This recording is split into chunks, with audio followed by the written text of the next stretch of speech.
Hello, dear students and respected viewers. Myself Deepak Kumar Thakur, Guest Assistant Professor Kamla Rai College, Gopalganj, affiliated with Jayaprakash university Chhapra.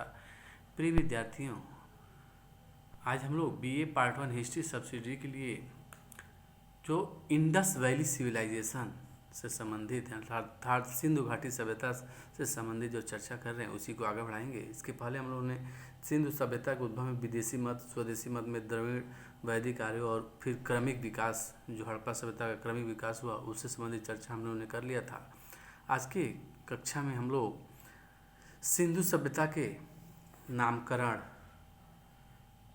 और जिसमें हड़प्पा सभ्यता कहा जाए या प्रथम नगरी सभ्यता कहा जाता है तो यह क्यों कहा जाता है, या सिंधु सभ्यता क्यों कहा जाता है, सिंधु सरस्वती सभ्यता क्यों कहा जाता है, फिर इस सभ्यता को कांस्ययुगीन सभ्यता क्यों कहते हैं, इन सभी नामकरणों से संबंधित तथ्यों को देखेंगे। फिर हम लोग कालक्रम का निर्धारण इसका कैसे किया जाए और इसमें हम देखते हैं कि बहुत सारे पद्धतियों से जैसे रेडियो कार्बन विधि के आधार पर कालक्रम का निर्धारण किया जाता है।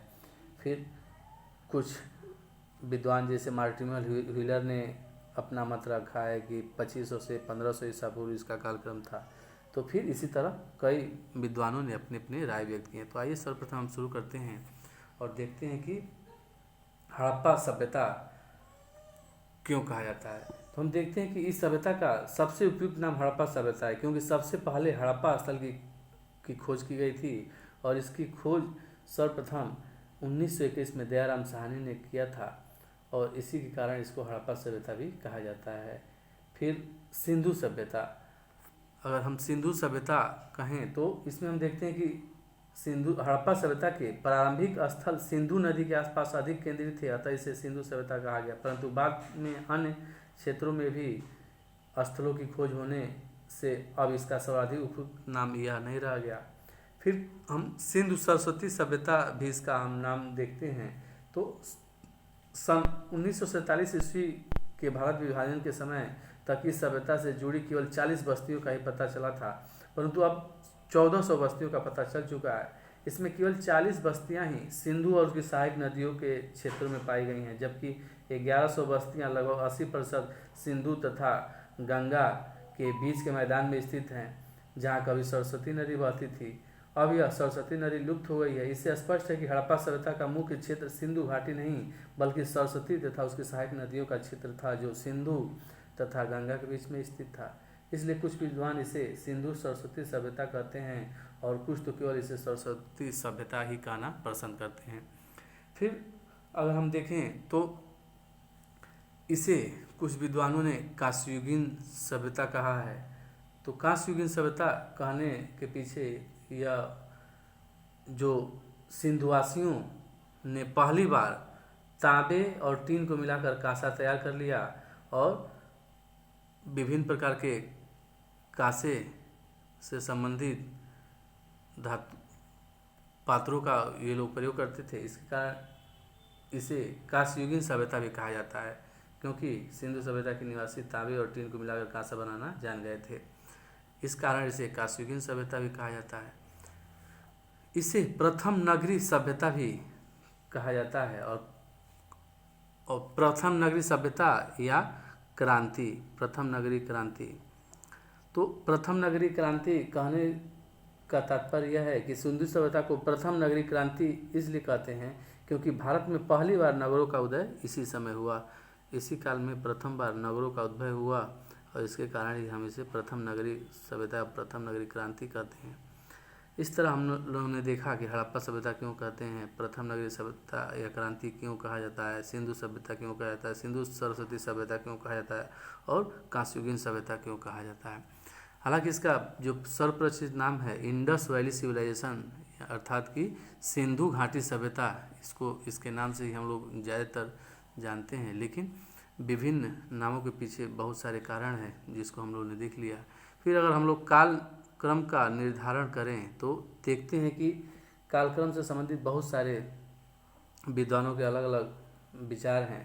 सिंधु सभ्यता का कालक्रम निर्धारित करना एक जटिल कार्य है। इसकी लिपि का को पढ़ा नहीं जा सका है।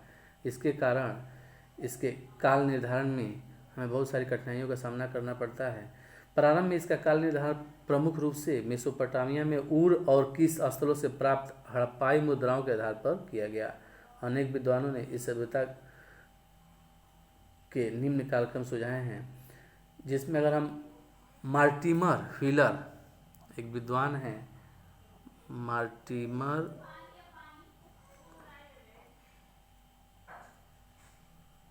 व्हीलर, इन्होंने इस सभ्यता का कालक्रम 2500 ईसा पूर्व से 1500 ईसा पूर्व निर्धारित करने का प्रयास किया है। और इन्होंने मेसोपोटामिया के शासक सारगोन के काल 2350 ईसा पूर्व में सिंधु सभ्यता का व्यापार चरम अवस्था में था, और उसी के आधार पर इसके निम्न सीमा 2500 ईसा पूर्व निर्धारित किए, और 1500 ईसा पूर्व से ऋग्वेद का काल प्रारंभ होता है, तो इसकी उस सीमा को 1500 ईसा पूर्व उन्होंने माना, और इस आधार पर उन्होंने 2500 ईसा पूर्व से 1500 ईसा पूर्व इसका कालक्रम निर्धारित किया। ठीक इसी तरह डॉक्टर श्री डी.पी. अग्रवाल ने इस सभ्यता का कालक्रम 2300 डी.पी.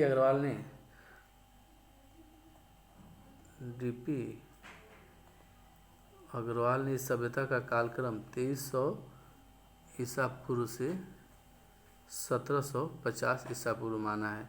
इनके अनुसार 1750 ईसा पूर्व में इस सभ्यता का पतन प्रारंभ हो गया, और 1500 ईसा पूर्व तक आते आते यह सभ्यता भी नष्ट हो गई। फिर सर जॉन मार्शल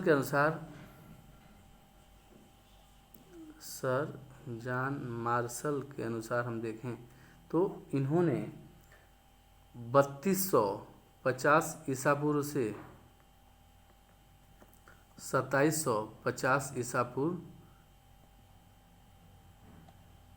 हड़प्पा सभ्यता का काल निर्धारित किया है, और इन्होंने मोहनजोदड़ो का उत्खनन कार्य किया था, और यह कालक्रम निर्धारित उन्होंने इसी आधार पर किया।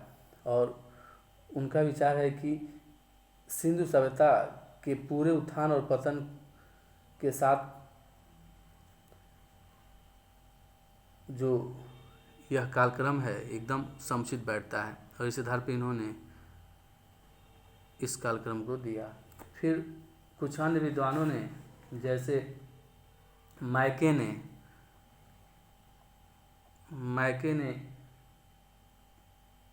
2800 ईसा पूर्व से 2500 ईसा पूर्व इसका काल निर्धारित किया।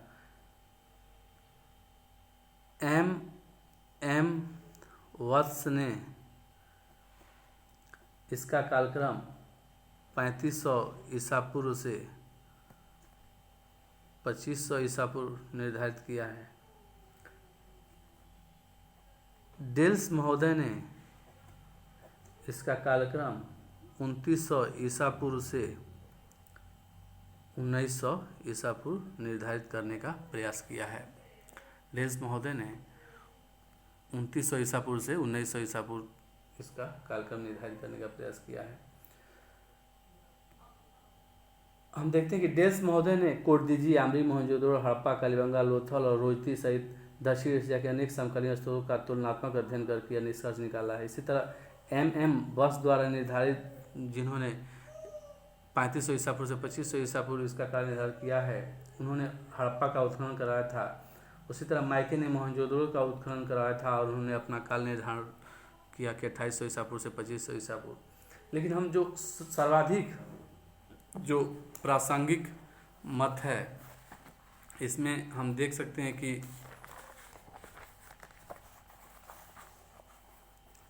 रेडियो कार्बन विधि से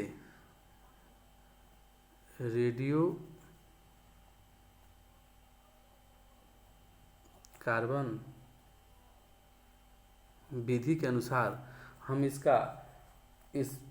पूरे हड़प्पा सभ्यता को 3 चरणों में विभाजित करते हैं, जिसमें पहला पूर्व हड़प्पाई चरण, दूसरा परिपक्व हड़प्पाई चरण और तीसरा उत्तर हड़प्पाई चरण। हड़प्पाई चरण इस प्रकार 3 चरणों में बांटा गया और प्रत्येक चरण का कार्यकाल लगभग इसमें लगभग 3500 ईसा पूर्व से इसको 2600 ईसा पूर्व माना गया पूर्व हड़प्पाई चरण को, और परिपक्व हड़प्पाई चरण को 2600 ईसा पूर्व से 1900 ईसा पूर्व तक माना गया। फिर उत्तर हड़प्पाई चरण लगभग 1900 ईसा पूर्व से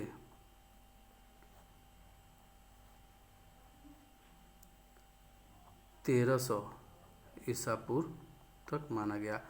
और हम देखते हैं कि लगभग 1900 ईसा पूर्व के बाद हड़प्पाई सभ्यता की एकरूपता कमजोर हो गई और प्रादेशिक रूपांतर उत्पन्न होने लगे। सिंधु सभ्यता का यह कालक्रम सर्वाधिक मान्य माना जाता है। ये जो रेडियो कार्बन विधि से जो कालक्रम निर्धारित किया गया है, यह सर्वाधिक मान्य कालक्रम माना जाता है। इस प्रकार इसका जो पूरा कालक्रम है 3500 ईसा पूर्व से 1300 ईसा पूर्व के बीच का है, जिसे 3 चरणों में बांट के देखा गया है। कार्बन डेटिंग से 50,000 वर्ष तक के जीवाश्मों की आयु आसानी से ज्ञात की जा सकती है। इससे पुरानी वस्तु की आयु ज्ञात करने के लिए जैसे पृथ्वी की अगर आयु ज्ञात करना हो तो यूरेनियम डेटिंग का प्रयोग किया जाता है। यह एक और इस तरह हम लोगों ने हड़प्पा सभ्यता का जो नामकरण था, हड़प्पा सभ्यता है, प्रथम नगरीय क्रांति, सिंधु सभ्यता, सिंधु सरस्वती सभ्यता, कांस्ययुगीन सभ्यता और फिर काल क्रम का निर्धारण इत्यादि को हम लोगों ने देख लिया। और इसी के साथ ही हम लोग का यह जो चर्चा है समाप्त होता है। और इसके नेक्स्ट जो हम लोग लेक्चर इसमें करेंगे उसमें हम लोग इस सभ्यता के विस्तार और इस सभ्यता से जुड़े हुए प्रमुख नगर, फिर धार्मिक जीवन, आर्थिक जीवन, सामाजिक जीवन, राजनीतिक जीवन, फिर कला और साहित्य के क्षेत्र में इस समय में क्या प्रगति हुआ था, व्यापार वाणिज्य के क्षेत्र में किस तरह के प्रयोग किए गए थे, इन सभी तथ्यों को एक एक करके देखेंगे। जय हिंद, जय भारत, धन्यवाद।